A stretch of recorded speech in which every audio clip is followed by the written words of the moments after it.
O infortunado amigo será portador de uma nevrose cardíaca por 2 a 3 meses, aproximadamente. Debalde usará a valeriana e outras substâncias medicamentosas, em vão apelará para anestésicos e desintoxicantes. No curso de algumas semanas conhecerá intraduzível mal-estar, de modo a restabelecer a harmonia do cosmo psíquico. Experimentar a indizível angústia, submeter-se a medicações e regimes, que lhe diminuirão a tendência de esquecer as obrigações sagradas da hora e lhe acordarão os sentimentos, devagarinho, para a nobreza do ato de viver. Notando-me a estranheza, o assistente concluiu: que fazer, meu amigo? As mesmas forças divinas que concedem ao homem a brisa cariciosa, infligem-lhe a tempestade devastadora. Uma e outra, porém, são elementos indispensáveis à glória da vida. 15. Apelo cristão. Estavam prestes a terminar minhas possibilidades de estudo, em companhia de Calderaro, quando, na véspera da prometida visita às cavernas do sofrimento, o estimado assistente me convidou a ouvir a palavra do instrutor Eusébio que, naquela noite, se dirigiria a algumas centenas de companheiros católicos romanos e protestantes das igrejas reformadas, ainda em trânsito nos serviços da esfera carnal. São irmãos menos dogmáticos e mais liberais que, em momentos de sono, se tornam suscetíveis de nossa influência mais direta. Pelas virtudes de que são portadores, tornam-se dignos das diretrizes dos planos mais altos. Não ocultei a estranheza que me tomara de assalto ante a informação, mas Calderaro ajuntou sem demora. Importa compreender que a proteção divina desconhece privilégios. A graça celestial é como o fruto que sempre surge na fronde do esforço terrestre, onde houver colaboração digna do homem, aí se acha o amparo de Deus.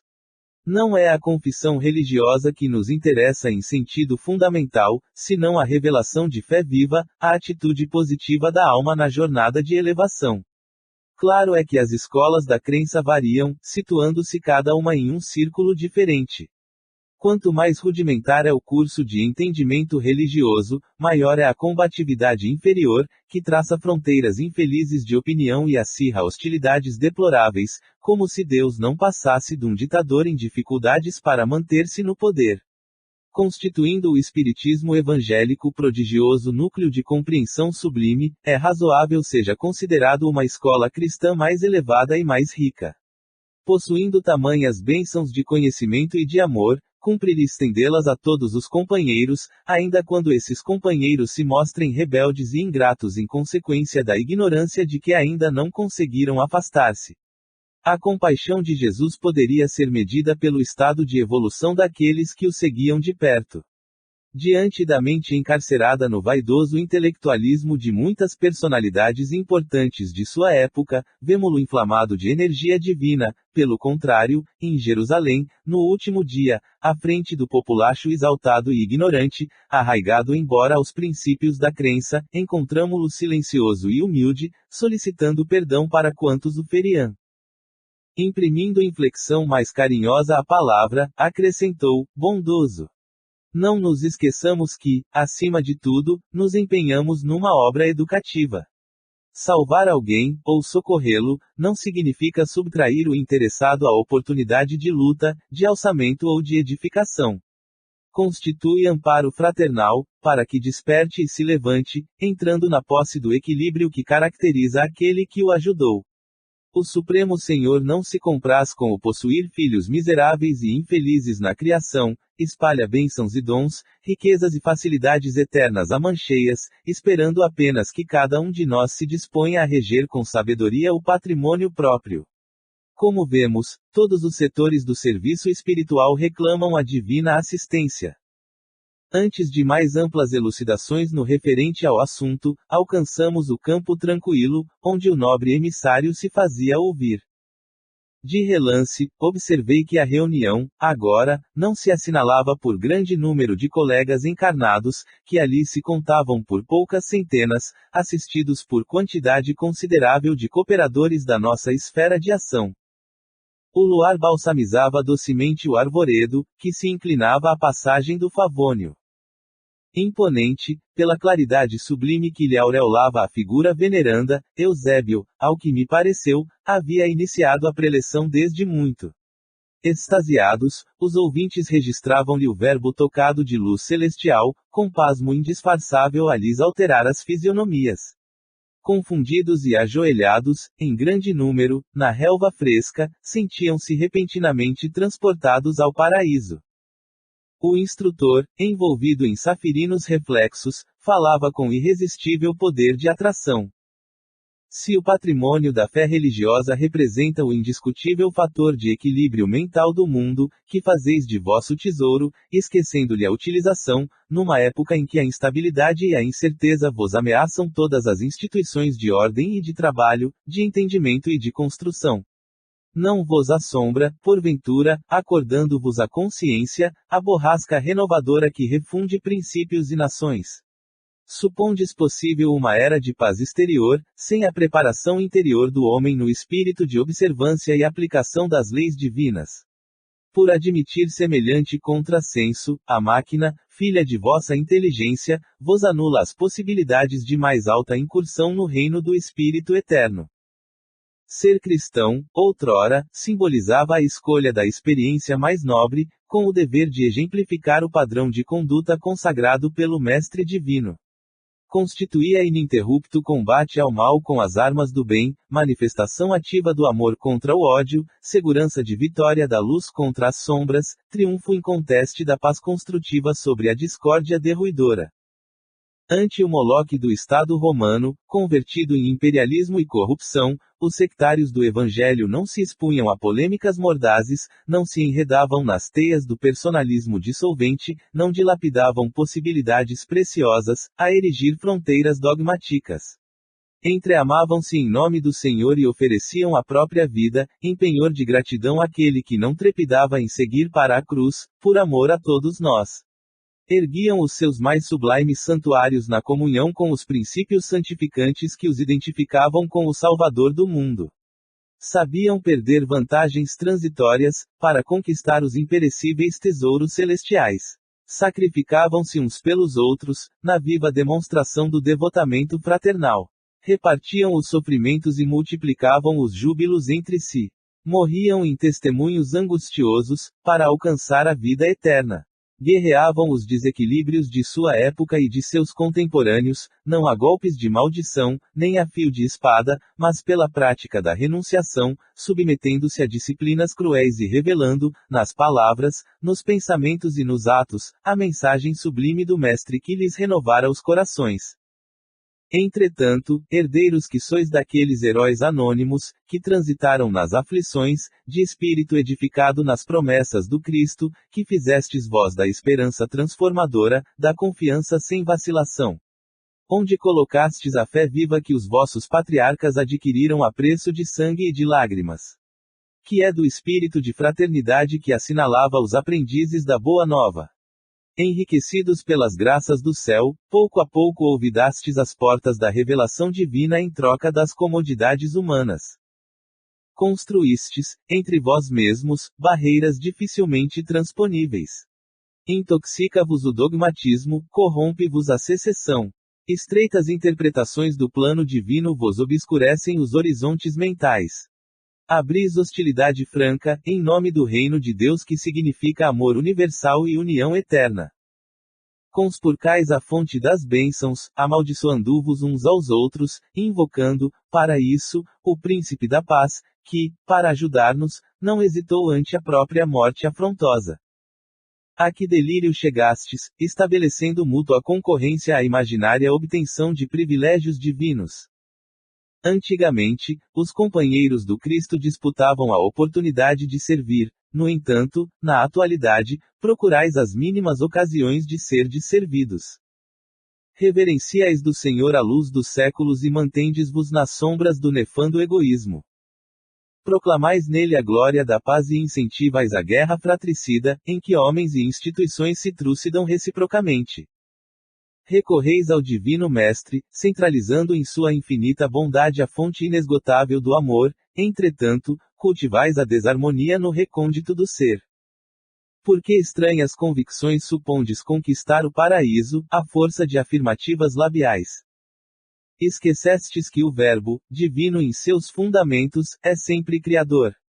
Como admitir a redenção ao preço de simples palavras a que nenhum significado objetivo emprestais pelas atitudes? Todavia, é imperioso reconhecer o caráter sublime de vossa tarefa no mundo. Jesus fundou a religião do amor universal, que os sacerdotes políticos dividiram em várias escolas orientadas pelo sectarismo injustificável. Malgrado esse erro lastimável dos homens, a essência dos vossos princípios é aquela mesma que sustentou a coragem e a nobreza dos trabalhadores sacrificados nos primeiros dias do cristianismo. Porque alguns missionários das verdades religiosas olvidassem a paternidade divina e se permitissem desmandos da autoridade, preferindo a opressão e a tirania, não sois menos responsáveis, agora, pelos sagrados depósitos que Jesus nos confiou, destinados aos serviços de elevação humana e de santificação da terra. O Evangelho, em suas bases, guarda a beleza do primeiro dia. Sofisma algum conseguiu empanar o brilho de amai-vos uns aos outros, como eu vos amei. Perante os desafios do céu, credes, acaso, servir a Deus, encarcerando os serviços da fé nos templos suntuosos. A pompa do culto exterior só faz realçar o desatino de vossas perigosas ilusões acerca da vida espiritual. Infrutífera seria a divina missão do Mestre, se a Boa Nova permanecesse circunscrita às trincheiras sectárias, onde presunçosamente vos refugiais, com o objetivo de inflamar a execranda fogueira das hostilidades simuladamente cordiais. Não encontrastes outra fórmula de externar a crença, além da concorrência menos digna. Em vão ergueis castelos de opinião para o verbalismo sem obras, porque, se a morte surpreende o materialista revel, descortinando-lhe o realismo da vida, o túmulo abre também o tribunal da reta justiça a quantos se valeram da religião para melhor dissimular a indiferença que lhes povoa o mundo íntimo. Não julgueis esteja a fé consagrada ao menor esforço. Qual ocorre a ciência, a religião tem o seu trabalho específico no mundo. Força equilibrante do pensamento, seus servidores são chamados a colaborar na harmonia da mente humana. Na atuação da fé positiva reside a força reguladora das paixões, dos impulsos irresistíveis da animalidade de que todos emergimos, no processo evolucionário que nos preside a existência. Jesus, por isto, não confinou seus ensinamentos ao círculo estreito dos templos de pedra. Reverenciou, em verdade, os monumentos que recordassem os lugares santos da oração, consagrados às manifestações superiores do Espírito, entretanto, não se cristalizou nas atitudes adorativas, viveu conquistando amigos para o reino do céu. Não impôs aos seus seguidores normas rígidas de ação, pedia-lhes amor e entendimento, fé sincera e bom ânimo para os serviços edificantes. Aproximando-se de Madalena, não extravaga em baldaz conversações, interessa-lhe o coração no sublime apostolado renovador. Visitando Zaqueu, abençoa-lhe o esforço nobre e construtivo. Dirigindo-se à mulher samaritana, não desce as contendas inúteis, impressiona-a pelo contato de sua alma divina, fazendo abandonar o velho cântaro da fantasia, para que busque as fontes eternas. Convivendo com cegos e leprosos, loucos e doentes de todos os matizes, exemplificou a vida social, baseada na fraternidade mais pura e nos mais elevados estímulos à santificação. Por fim, imolado na cruz, seus dois últimos companheiros eram ladrões confessos, aos quais não hesitou dirigir a palavra fraterna, inflamada de amor. Como invocar-lhe o nome para justificar os desvários da separação por motivos de fé? Como apoiar-se no amigo de todos para deflagrar embates de opinião, acendendo fogueiras de ódio em prejuízo da solidariedade comum que ele exemplificou até ao supremo sacrifício? Não será denegrir-lhe a memória, difundir a discórdia em seu nome. Notei que as palavras do orientador provocavam funda impressão. A maioria dos ouvintes chorava em comoção irregressível, sentindo-se tocada pelo juízo celeste. Eusébio, que mantinha presa a atenção geral, prosseguiu, impávido. Não se vos reclama a transferência do depósito espiritual da crença veneranda. Em todos os setores, onde a sementeira do Cristo desabrocha, é possível honrar a divina lei, gravando-lhe os parágrafos sublimes no coração. O que se pede do vosso espírito de crença é o aproveitamento das bênçãos celestiais esparzidas sobre vós em caudalosas correntes de luz. Não limiteis, portanto, a demonstração da confiança no Altíssimo aos cerimoniais do culto externo. Varrei a indiferença que vos enregela as basílicas suntuosas. Convertamo-nos em verdadeiros irmãos uns dos outros. Transformemos a Igreja no doce lar da família cristã, quaisquer que sejam as nossas interpretações. Esqueçamos a falsa afirmativa de que os tempos apostólicos passaram para sempre. Cada aprendiz do Evangelho guarda, na própria vida, um reduto destinado ao culto vivo do Divino Mestre, perante o qual escoa a multidão dos necessitados, todos os dias. Amando e socorrendo, crendo e agindo, Jesus amparou a mente desequilibrada do mundo greco-romano, infundindo-lhe vida nova, em favor da humanidade mais feliz. Assim, igualmente, cada discípulo da fé redentora pode e deve cooperar no reerguimento dos irmãos frágeis e vacilantes. Fugi ao farisaísmo dos tempos modernos que se recusa ao auxílio fraternal, em nome do gênio satânico do cisma dogmático. Jesus nunca foi pregador da desarmonia, jamais endossou a vaidade petulante dos que pelos lábios se declaram puros, mantendo o coração atascado no lodo miasmático do orgulho e do egoísmo fatais. Mobilizemos nossa confiança no Todo Misericordioso, dilatando-lhe o reino bendito de redenção. Aguardar o céu, menosprezando a terra, é obra de incensa. Nenhum de nós peitará a justiça divina, embora permaneça a cultivando, muitas vezes, a ideia de um comércio ridículo com a divindade. Se um lavrador jamais é postado sem obrigações diretas diante do matagal inculto ou do pântano perigoso, como permanecer sem deveres imediatos junto às paisagens de crime e treva, de inquietação e sofrimento? O irmão caído é nossa carga preciosa, a dificuldade é nosso incentivo santo, a dor nossa escola purificadora. Abracemo-nos, pois, uns aos outros, em nome do Cordeiro de Deus, que nos reformou a mente, alçando a planos superiores pela ascensão gloriosa, através do sacrifício. Somente assim, meus amigos, é possível atender à elevada destinação que nos cabe. Diante do mundo periclitante, alucinado por ambições rasteiras e dominado pelo ódio e pela miséria, sequências das guerras incessantes e aniquiladoras, harmonizemo-nos em Jesus Cristo, a fim de equilibrarmos a esfera carnal. Sombras perturbadoras vagueiam em torno de vossos passos e de vossas instituições, em ronda sinistra. Evitai a subversão dos valores espirituais, afugentai as trevas que vos ameaçam as organizações político-religiosas. Temei a ciência que estadeis sem a sabedoria, livrai-vos do raciocínio que calcula sem amor, revisai a fé para que seus impulsos não se desordenem, à míngua de edificação. A crosta da terra é atualmente um campo de batalha mais áspera, mais dolorosa. Despertai a consciência adormecida e afeiçoai-vos à lei divina, olvidando o cativeiro multissecular da ilusão. A salvação é contínuo trabalho de renovação e de aprimoramento. Ao mundo atormentado proclamemos a nossa fé em Cristo Jesus para sempre.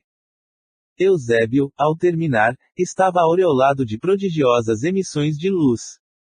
A assembleia prosternada mostrava semblantes lívidos de estupefação.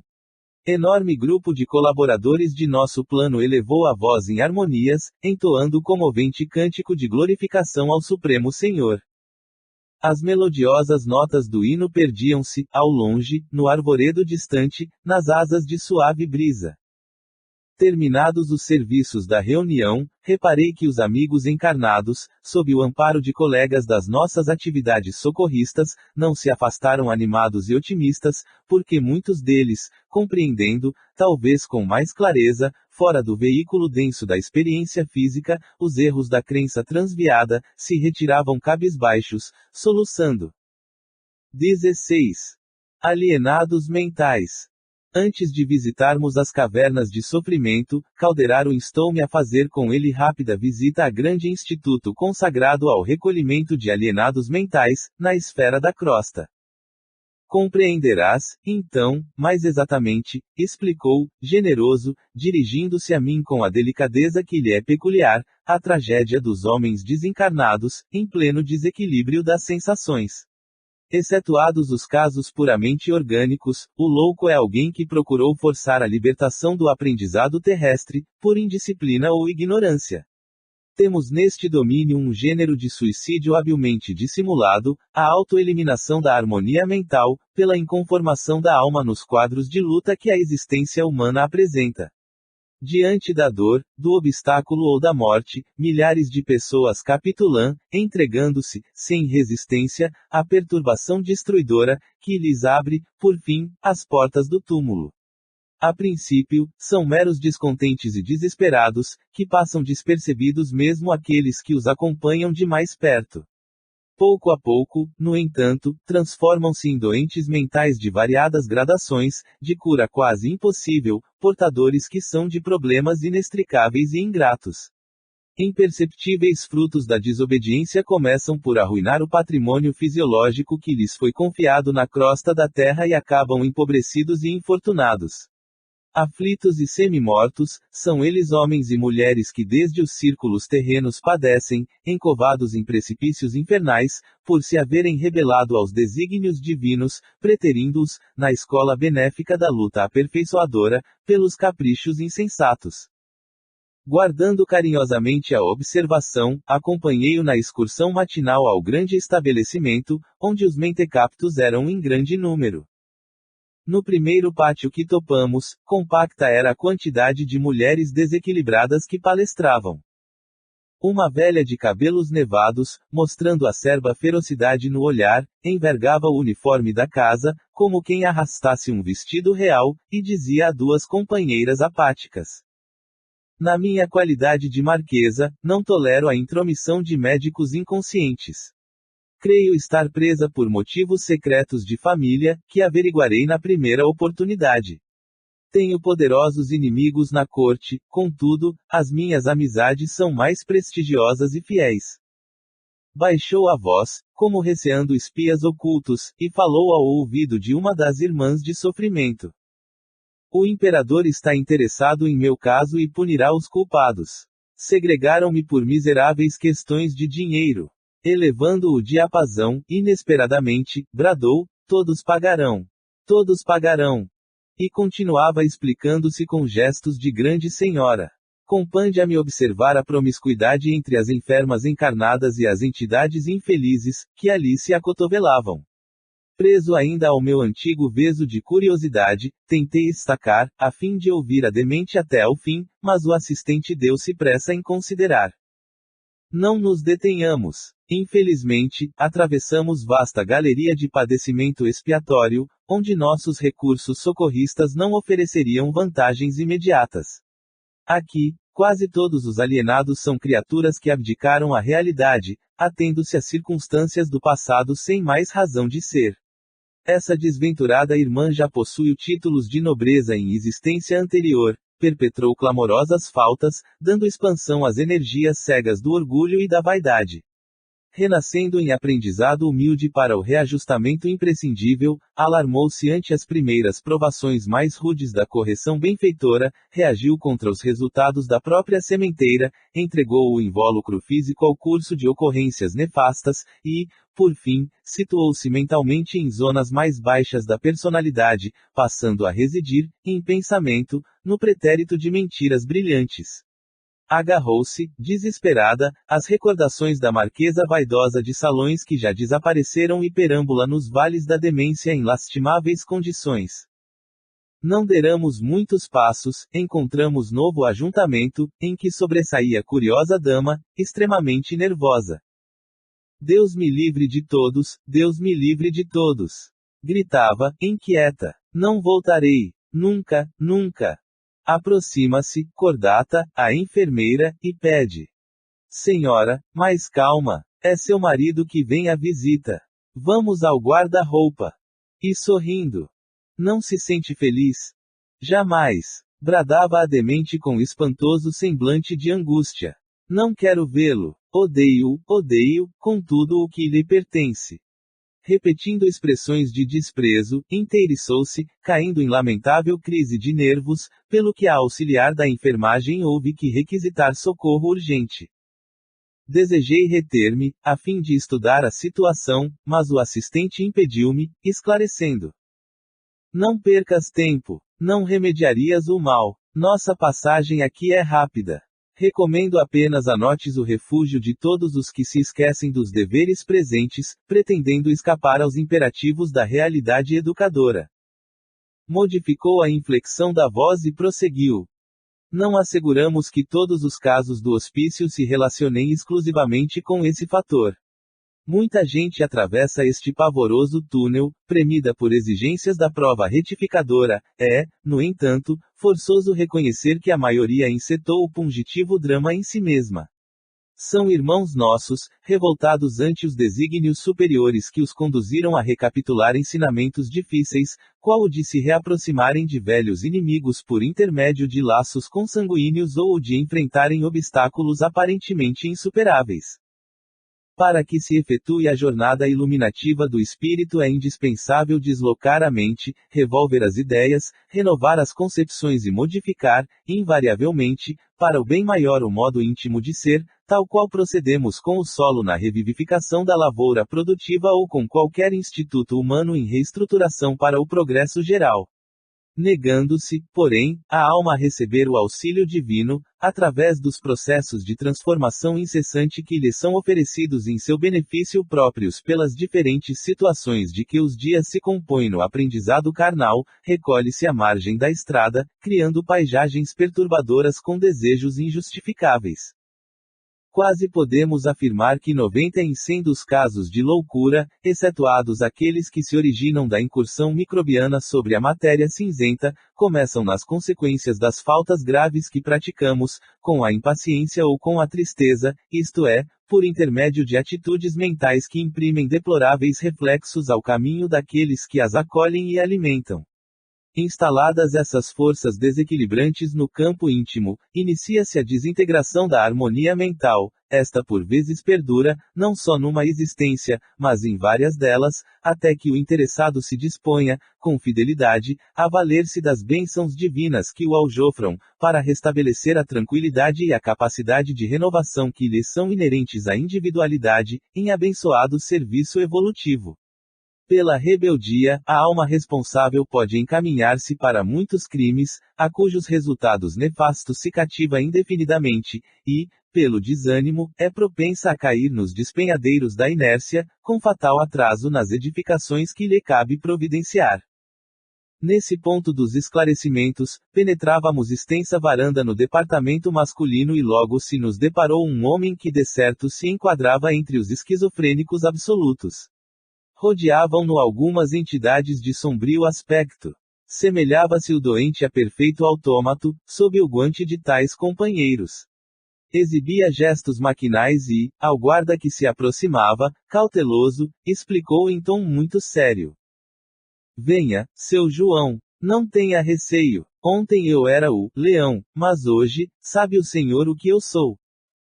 Ante o enfermeiro hesitante, concluiu: Hoje sou a bananeira.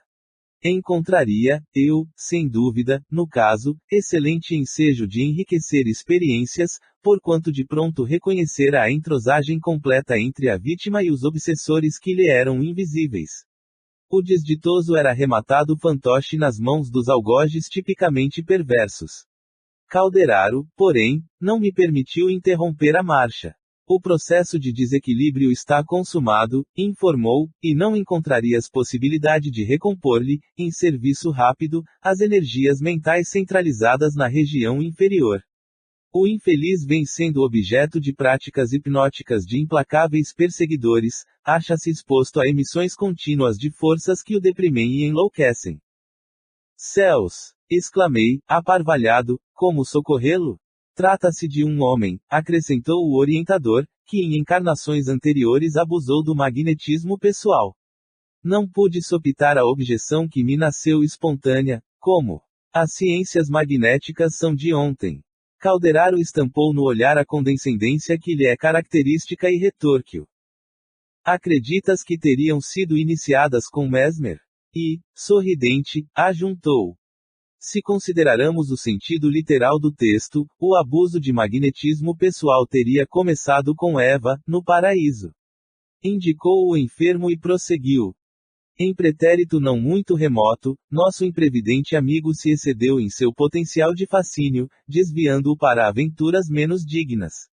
Várias mulheres que lhe sofreram a ação corrosiva assestaram contra ele incessantes explosões de ódio doentio e corruptor, extravasamentos que o pobre companheiro merecia em consequência da atividade condenável a que se dedicou por muitos anos. Minado pela reação persistente, minguou-lhe o cabedal de resistência, converteu-se, de start, em joguete das forças destrutivas, às quais, a bem dizer, voluntariamente se unira, ao abraçar, entusiasta, a declarada prática do mal. Até quando se demorará em tal atitude, não será possível prever. Geralmente, ao delinquirmos, podemos precisar o instante exato de nossa penetração na desarmonia, jamais sabemos, porém, quando soará o momento de abandoná-la. No retorno à estrada reta, através de atoleiros em que chafurdamos, por indiferença e má-fé, não podemos prefixar calendários para a volta, implicamo-nos em jogos circunstanciais, de que só nos despimos após doloroso reajustamento. Observando-me a admiração, ante a experiência hipnótica que os frios verdugos levavam a efeito, o assistente considerou. Não te impressiones. A morte física não modifica de súbito as inteligências votadas ao mal, nem o duelo da luz com a sombra se adstringe aos estreitos círculos carnais. Logo após, éramos surpreendidos por dois velhinhos atoleimados, a pronunciar frases desconexas. O tempo, elucidou o orientador, indicando-os, acaba sempre por denunciar a nossa posição verdadeira. Quando a criatura não haja feito da existência o sacerdócio de trabalho construtivo, que nos cumpre na terra, os fenômenos senis do corpo são mais tristes para a alma, pois, neste caso, o indivíduo já não domina as conveniências forjadas pelo imediatismo humano, patenteando-se-lhe a fixação da mente nos impulsos inferiores. Milhões de irmãos nossos permanecem, séculos afora, na fase infantil do entendimento, por não se animarem ao esforço de melhoria própria. Enquanto recebem a transitória cooperação de saúde física relativa, das convenções terrenas, das possibilidades financeiras e das variadas impressões passageiras que a existência na crosta planetária oferece aos que passam pela carne, esteiam-se nos títulos de cidadãos que a sociedade lhes confere, logo, porém, que visitados pelo morbo, pela escassez de recursos ou pela decrepitude, revelam a infância espiritual em que jazem, voltam a ser crianças, não obstante a idade provecta manifestada pelo veículo de ossos. Por se haverem excessivamente demorado nos sítios superficiais da vida. A exposição não podia ser mais lógica, todavia, examinando aquele vasto ambiente, onde tantos loucos de ambos os sexos modorravam distantes do realismo do mundo, sem a mais leve perspectiva de desencarnação próxima, pensei nas criaturas que já renascem imperfeitas e perturbadas, nas crianças atrasadas e nos moços em luta com a demência juvenil, nas fobias sem número que amofinam pessoas respeitáveis e prestativas, e solicitei, então, do instrutor esclarecimentos sobre os quadros de sofrimento desse jaez, que de improviso assaltam os ambientes domésticos mais distintos. O assistente não se surpreendeu, e observou. Estudamos aqui, André, a messe das sementeiras, assim do presente, como do passado. Ponderamos não só a aprendizagem de uma existência efêmera, mas também a romagem da alma nos caminhos infinitos da vida imperecível que segue sempre, vencendo as imposições e as injunções da forma, purificando-se e santificando-se cada dia. Verificarás, conosco, afligente quadro de padecimentos espirituais e é provável que apreendas, num hospício humano, algo dos desequilíbrios que afetam a mente desviada das leis universais. Em verdade, na alienação mental começa a descida da alma às zonas inferiores da morte. Através do manicômio é possível entender, de certo modo, a loucura dos homens e das mulheres que, aparentemente equilibrados no campo social da crosta terrestre, onde permutam os eternos valores divinos por satisfações ilusórias imediatas, são relegados depois, além do sepulcro, a inominável desespero do sentimento. Quanto às perturbações que acompanham a alma no renascimento ou na infância do corpo, na juventude ou na senilidade, é mister reconhecer que o desequilíbrio começa na inobservância da lei, como a expiação se inicia no crime.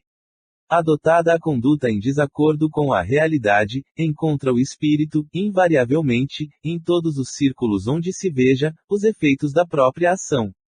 Seja nos mecanismos da hereditariedade fisiológica, seja fora de sua influência, a mente, encarnada ou não, revela-se na colheita do que haja semeado, no campo de evolução do esforço comum, no monte da elevação pela prática do sumo bem, ou no vale expiatório pelo exercício do mal.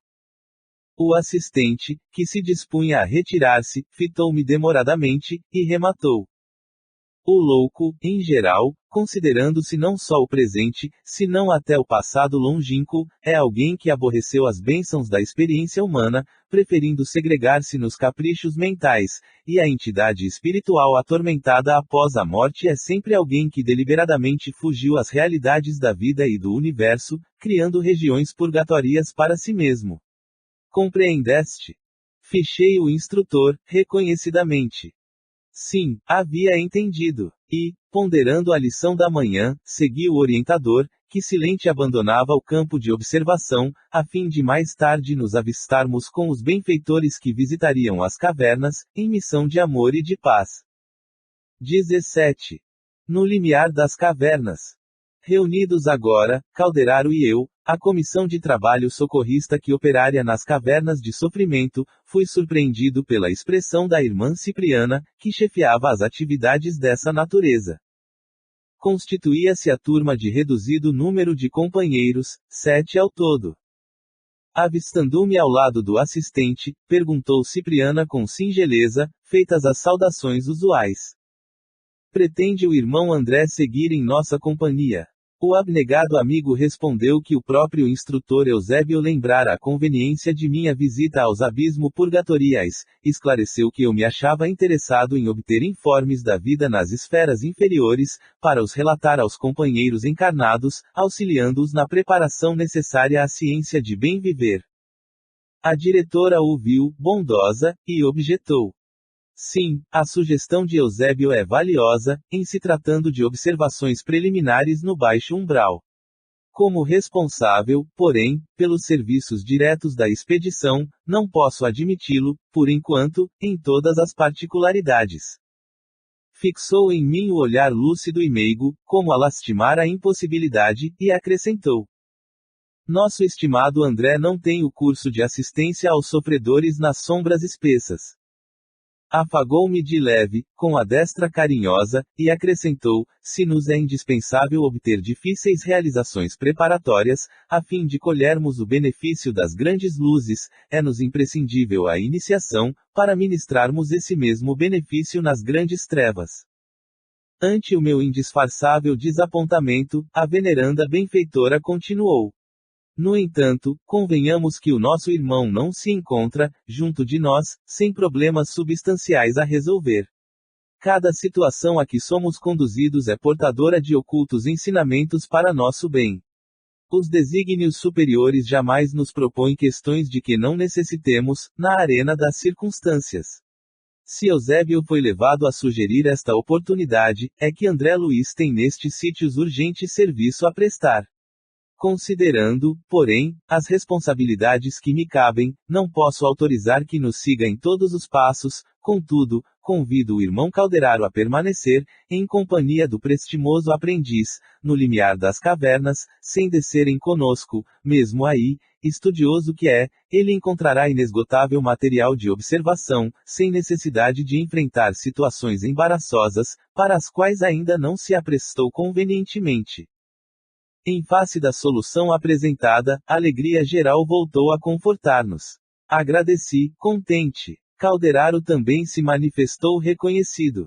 E, no júbilo dos trabalhadores que se regozijam com o ensejo de incessantemente aprender para o bem, seguimos na direção de zona medonhamente sombria. Ah, Já divisara tremendos precipícios, onde entidades culposas se interpelavam umas às outras em deploráveis atitudes, vira chover faíscas chamejantes do firmamento sobre os vales da revolta, descobrira inúmeras entidades senhoreadas por estranhas alucinações em câmaras retificadoras, mas ali estaríamos acaso alcançando a selva escura, a que se referira Alighieri, no poema imortal. Laceravam-me o coração as vozes lamentosas dispersas a se evolarem para o céu de fumo.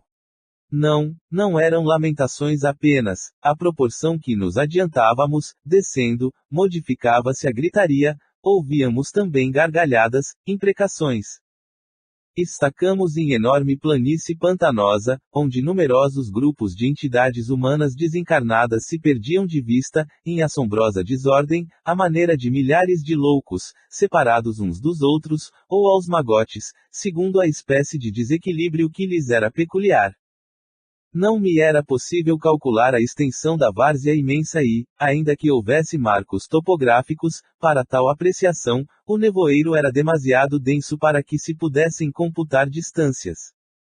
Percorremos alguns quilômetros em plano horizontal e, quando o terreno se inclinou, de novo, abrindo outras perspectivas abismais, irmã Cipriana e os colegas prazenteiramente se despediram de nós, deixando-nos, ao assistente e a mim, com o aviso de que voltariam a buscar-nos dentro de 6 horas. Abraçando-me, a diretora disse, gentil: desejo-te, meu amigo, feliz êxito nos estudos. Certo, ao voltarmos, receberemos tuas confortadoras impressões. Sorri, encantado, a tão generosa demonstração de apreço. Logo após, Calderaro e eu nos achamos a sós na atra vastidão povoada de habitantes estranhos. As conversações em torno eram inúmeras e complexas. Pareceu-me que aquele povo desencarnado não se dava conta da própria situação, pelo que me foi possível ajuizar de início. Enquanto densas turbas de almas torturadas se debatiam em substância viscosa, no solo onde andávamos, assembleias de espíritos dementes enxameavam não longe, em intermináveis contendas por interesses mesquinhos. A paisagem era francamente impressionante pelos característicos infernais que nos circundavam. Notando a displicência de muitos daqueles irmãos infelizes, não sopitei as lucubrações que me surgiam. Os grupos de infortunados agiam, ali, desconhecendo os padecimentos uns dos outros. Certos grupos volitavam a pequena altura, como bandos de corvos negrejantes, mais escuros que a própria sombra a envolver-nos, ao passo que vastos cardumes de desventurados jaziam chumbados ao solo, quais aves desditosas, de asas partidas. Como explicar tudo isso? Iniciei meu interrogatório, dirigindo-me ao instrutor. Será que estes míseros precitos nos veem? Alguns sim, mas não nos ligam maior importância, estão muito preocupados consigo mesmos, abrigaram no coração sentimentos rasteiros e tardarão em se libertarem deles. Toda esta gente permanece, porém, desamparada, entregue a si mesma. Não, respondeu Calderaro, paciente, funcionam, por aqui, inúmeros postos de socorro e variadas escolas, em que muita gente pratica a abnegação. Os padecentes e as personalidades torturadas são atendidas, de acordo com as possibilidades de aproveitamento que demonstram. Estampou complacente expressão no rosto e considerou: as regiões inferiores jamais estarão sem enfermeiros e sem mestres, porque uma das maiores alegrias dos céus é a de esvaziar os infernos.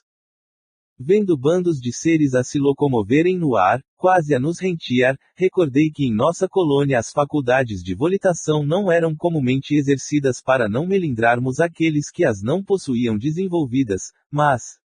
E ali, criaturas de baixas condições se moviam nos ares, embora a poucos metros do solo.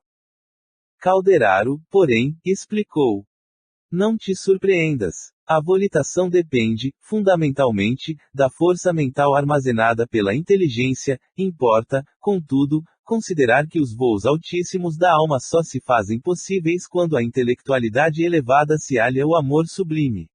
Há espíritos perversos com vigorosa capacidade volitiva, apesar de circunscritos a baixas incursões. São donos de imenso poder de raciocínio e manejam certas forças da natureza, mas sem característicos de sublimação no sentimento, o que lhes impede grandes ascensões. No que se refere, entretanto, às entidades admitidas à nossa colônia espiritual, ainda em grande número incapacitadas de usar tal vantagem, o fenômeno é natural. É mais fácil recolher criaturas de maiores cabedais de amor com reduzida inteligência, e convivermos com elas, no processo evolucionário comum, do que abrigarmos pessoas sumamente intelectuais sem amor aos semelhantes. Com estas últimas, a vida em comum, no sentido construtivo, é quase impraticável.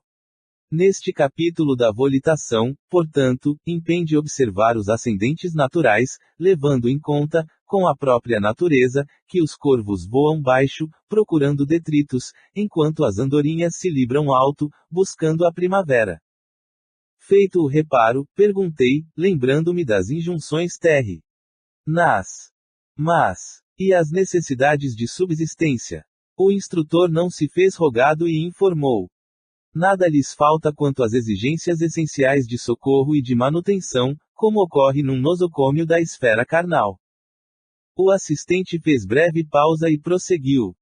Referindo-nos ao manicômio, esclareço agora que minha intenção, ao visitar um hospício em tua companhia, foi justamente o de preparar-te para a excursão que ora efetuamos.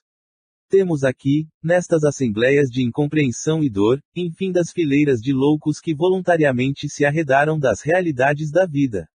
Fixaram a mente nas zonas mais baixas do ser e, olvidando o sagrado patrimônio da razão, cometeram faltas graves, contraindo pesados débitos. Já viste, em nossa organização espiritual de vida coletiva, irmãos sofredores convenientemente amparados, alguns ainda sofrem estranhas perturbações alucinatórias, outros são guardados à maneira de múmias perispiríticas em letargia profunda, aguardando-se-lhes o despertar, outros povoam vastas enfermarias para se reerguerem espiritualmente pouco a pouco. Aqui, no entanto, se congregam verdadeiras tribos de criminosos e delinquentes, atraídos uns aos outros, consoante a natureza de faltas que os identificam. Muitos são inteligentes e, intelectualmente falando, esclarecidos, mas, sem réstia de amor que lhes exalce o coração, erram de obstáculo a obstáculo, de pesadelo a pesadelo. O choque da desencarnação para eles, ainda impermeáveis ao auxílio santificante, pela dureza que lhes assinala os sentimentos, parece galvanizá-los na posição mental em que se encontravam no momento do trânsito entre as duas esferas e, dessa forma, não é fácil de logo arrancá-los do desequilíbrio a que imprevidentes se precipitaram. Retardam-se, às vezes, anos a fio, obstinando-se nos erros a que se habituaram, e, vigorando impulsos inferiores pela incessante permuta de energias uns com os outros, passam, em geral, a viver, não só a perturbação própria, mas também o desequilíbrio dos demais companheiros de infortúnio. Ante o pandemônio que observávamos, o orientador contínuo. Ou o érebo da concepção antiga, a crepitar em eternas chamas de vingança divina, é perigosa ilusão. Entretanto, os lugares purgatoriais dos desejos e das ações criminosas, aguardando as almas enodoadas pelos desvários, constituem realidades lógicas, nas zonas espirituais do mundo. Aqui, os avarentos, os homicidas, os cúpidos e os viciados de todos os matizes se agregam em deplorável situação de cegueira íntima. Formam cordões compactos, inclinando-se mais e mais para os despenhadeiros. Cada qual possui romance horrível, de angustiosos lances.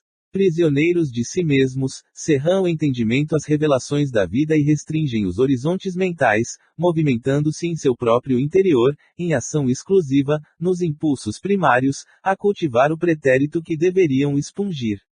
Em melhorando, são assistidos por ativas e abnegadas congregações de socorro que aqui funcionam. Autoridades mais graduadas de nossa esfera, atendendo a imperativos superiores, improvisam tribunais com funções educativas, cujas sentenças, ressumando amor e sabedoria, culminam sempre em determinações de trabalho regenerador, através da reencarnação na crosta terrestre, ou de tarefas laboriosas no seio da natureza, quando há suficiente compreensão e arrependimento nos interessados que feriram a lei, ofendendo a si mesmos. Deste vastíssimo arsenal de alienação da mente, ensombrada de culpas, sai o maior coeficiente das reencarnações dolorosas que povoam os círculos carnais. Daqui, como de outras zonas análogas, seguem para o campo físico, mais denso, milhões de irmãos em provas rispidas, para que se alijem dos débitos e reharmonizem o íntimo perturbado. Poucos conseguem valer-se da oportunidade terrena, no sentido de restaurar as próprias energias. É sempre fácil fugir ao caminho reto, muito difícil, porém, o retorno. Nesse instante aproximou-se de nós enorme e bulhenta colmeia de sofredores. Tratava-se de tenebroso agrupamento de irmãos positivamente loucos. Falavam a esmo, comentando homicídios, rememoravam com palavras cruéis cenas indescritíveis de dor e de perversidade. Nenhum deles atinou com a nossa presença. Calderaro, muito sereno, conhecendo minha curiosidade inveterada, informou. Estes infelizes permanecem jungidos uns aos outros em obediência a afinidades quase perfeitas, e são contidos apenas pelas leis vibratórias que os regem. Se quiseres, porém, entrar em relação com a história de alguns deles, sondamente individual do tipo que te requeira maior atenção. Aproveitando um momento em que lhes amainara a rixa, aproximei-me de infortunado irmão, que impressionava pela facies macilenta. Sintonizei-me na onda mental que ele oferecia, mas o quadro que vi não me permitiu longa perquirição. Notei-lhe o motivo que culminara no desvario: assassinar a esposa em pavorosas circunstâncias. Contudo, o mísero não transpirava arrependimento, acariciava o desejo de rever a vítima para supliciá-la, quantas vezes lhe fosse possível. Que tragédia se ocultava, ali, naquelas tormentosas reminiscências? Atônito, ergui os olhos para o assistente, em muda interrogação, mas, renteando-nos a fronte, levitava-se pesado grupo de seres monstruosos, fazendo ensurdecedor ruído, e logo esqueci o usoricida que me prendera a atenção. Calderaro, percebendo minha perplexidade, explicou. Este bando de espíritos miseráveis, que se movimentam como lhes é possível, é constituído de antigos negociantes terrenos, cujo exclusivo anseio foi amontoar dinheiro para satisfazer a própria cupidez, sem beneficiar a ninguém. O ouro, que transitoriamente lhes pertencia, jamais serviu para semear a gratidão num só companheiro de jornada humana. Famintos de fortuna fácil, inventaram mil recursos de monopolizar os lucros grandes e pequenos, em nada lhes interessando a paz do próximo. Foram homens de pensamento ágil, sabiam voar mentalmente a longas distâncias, garantido êxito absoluto às empresas materiais que levavam a termo com finalidade exclusivamente egoística. Não lhes incomodava o sofrimento dos vizinhos, ignoravam as dificuldades alheias, despreocupavam-se do valor do tempo em relação ao aprimoramento da alma. Queriam unicamente acumular vantagens financeiras e nada mais. Divorciados da caridade, da compreensão e da luz divina, criaram para si mesmos o mito frio e rígido do ouro, fundindo com ele a mente vigorosa e o tacanho coração. Escravizados, agora, à ideia fixa de ganhar sempre, voam pesadamente aqui e acolá, dementados e confundidos, procurando monopólios e lucros que não mais encontrarão.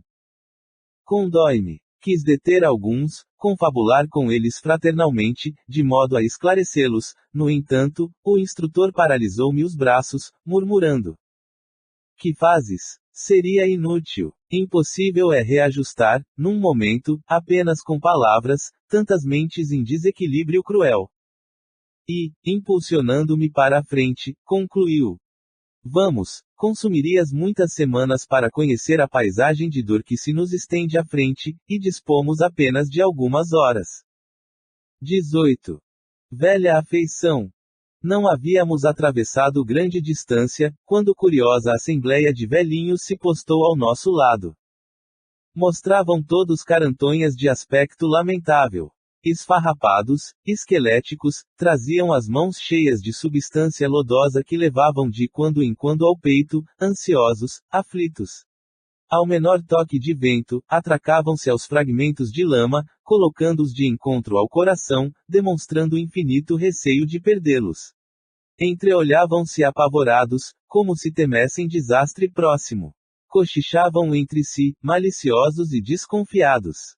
Às vezes, faziam menção de correr, mas retinham-se no mesmo lugar, entre o medo e a suspeita.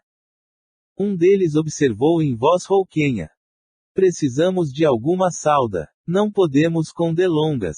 E nossos negócios? Nossas casas? Incalculável é a riqueza que descobrimos.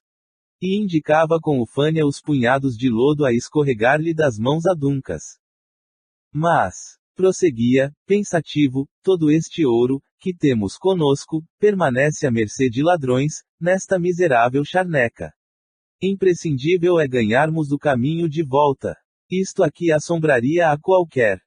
Escutando a singular personagem, dirigi interrogativo olhar a Calderaro, que me esclareceu, atencioso. São usurários desencarnados há muitos anos. Desceram a tão profundo grau de apego à fortuna material transitória, que se tornaram ineptos ao equilíbrio na zona mental do trabalho digno, por incapazes de acesso ao santuário interno das aspirações superiores. Na crosta da terra, não enxergavam meios de se ampararem com a ambição moderada e nobre, nem reparavam nos métodos de que usaram para atingir os fins egoísticos. Menosprezavam direitos alheios e escarneciam das aflições dos outros. Armavam verdadeiras ciladas a companheiros incautos, no propósito de sugar-lhes as economias, locupletando-se à custa da ingenuidade e da cega confiança. Tantos sofrimentos difundiram com as suas irrefletidas ações, que a matéria mental das vítimas, em maléficas emissões de vingança e de maldição, lhes impôs etérea couraça ao campo das ideias. Assim, atordoadas, fixam-se estas nos delitos do pretérito, transformando-os em autênticos fantasmas da avareza, atormentada pelas miragens de ouro neste deserto de padecimentos. Não podemos predizer quando despertem, dada a situação em que se encontram. Lamentei-os sinceramente, ao que Calderaro obtemperou, enlouqueceram na paixão de possuir, acabando a sinistra aventura escravos de monstros mentais de formação indefinível. Dispunha-me a redarguir, quando um dos anciães alçou a voz no estranho concerto, exclamando: amigos, não seremos vítimas de um pesadelo. Às vezes, chego a supor que estamos equivocados. Há quanto tempo deambulamos fora do lar? Onde estamos? Não teríamos enlouquecido? Oh, aquela voz! Escutando-a, pavorosa dúvida se apoderou de mim. Quem estaria louco? Interrogava, agora, a mim mesmo. Aquele velho ou eu? Fixei-lhe os traços. Oh, seria possível? Aquele espírito desventurado recordava meu avô paterno Cláudio. Afeiçoara-se a mim, desde os meus mais tenros anos. De trato glacial com os outros, afagava-me bastas vezes, acariciando-me a cabeleira infantil com as suas mãos que os anos haviam enguelhado. Seus olhos fulguravam quando pousados nos meus e minha mãe sempre afirmava que só em minha companhia ele se acalmava nas crises nervosas que lhe precederam o fim. Não me lembrava da história dele, com particularidades especiais, entretanto, não ignorava que fizera considerável fortuna em ágios escandalosos, curtindo espinhosa velhice pelo excessivo apego ao dinheiro. Conturbara-se nos últimos tempos do corpo e via delatores e ladrões em toda a parte. Aflito, meu pai transferira-o para nossa residência, onde minha mãe o auxiliou a vencer os derradeiros padecimentos. Num átimo, veio-me à memória seu decesso. Trouxeram-me do colégio, onde fazia o curso secundário, para oscular-lhe as mãos frias, pela última vez. Nunca me esqueci de sua impressionante máscara cadavérica. As mãos recurvadas sobre o peito parecia guardarem, ciosamente, algum tesouro oculto e nos olhos vítreos, que mãos piedosas não conseguiram cerrar, vagueava o pavor do inhoto, como se o acometessem trágicas visões no além, para onde fora arrebatado a contragosto. No curso do tempo, vim a saber que meu avô deixara valioso patrimônio financeiro, que nós, seus parentes, dissipávamos em nabábiscas fantasias. Tornando ao pretérito, reconheci que vigoroso laço me unia àquele desgraçado que ainda sofria o pesadelo do ouro terrestre, carregando placas de lodo que premia enternecidamente ao coração. Enquanto as reminiscências me enchiam aquele instante, gritava-lhe um companheiro infeliz: pesadelo? Nunca, nunca! Ó Cláudio, não te sensibilizes tanto! Ah, seu nome fora pronunciado. A confirmação estarrecerá-me, quis gritar, mas não pude. Compreendendo quanto ocorria em meu íntimo, o prestativo Calderaro amparou-me, assegurando: André, já sei de tudo. Entendo agora a significação de tua vinda a estas paragens. Irmã Cipriana tinha razão. Não temos tempo a perder. O velho revela-se receptivo. Começou a entender que provavelmente estará em erro, que talvez respire atmosfera de pesadelo cruel. Ajudemo-lo. Urge auxiliar-lhe a visão, para que nos enxergue. Aflito, segui o dedicado orientador que passou a aplicar recursos fluídicos sobre os olhos embaciados de meu desditoso ascendente. A entidade, com o providencial afluxo de força, ganhou provisória lucidez, e viu-nos, afinal. Oh! Gritou perante os colegas aterrados, que luz diferente! E esfregando os olhos, acrescentava, dirigindo-se a nós: donde vindes? Sois padres? Certo, aludia às túnicas muito alvas com que nos apresentávamos. Avancei, lesto, e indaguei. Meu amigo, sois Cláudio M. Antigo fazendeiro nas vizinhanças de V. Sim, conheceis-me? Quem sois? Em atitude de alívio, ajuntou com inflexão comovente: desde muito estou preso nesta região misteriosa, referta de perigos e de monstros, mas abundante de ouro, de muito ouro. Vossa palavra me reanima. Oh, por piedade, ajudai-me a sair. Quero voltar. E, ajoelhado agora, de braços estendidos para mim, repetia: voltar, rever os meus, sentir-me em casa novamente. Abracei-o, compungido, e sem desejar chocá-lo com inoportunas revelações, expliquei-me.